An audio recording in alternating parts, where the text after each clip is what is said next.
अपने को मिळते चॉकलेट.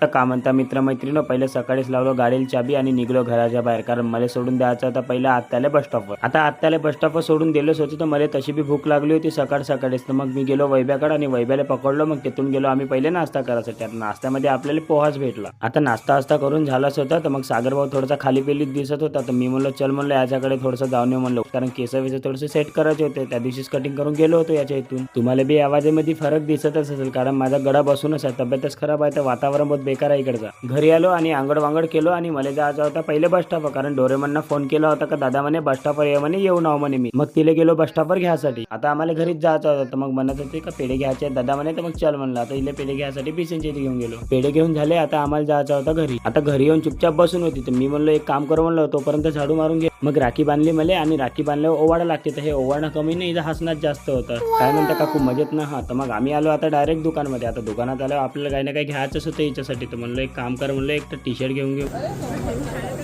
डन.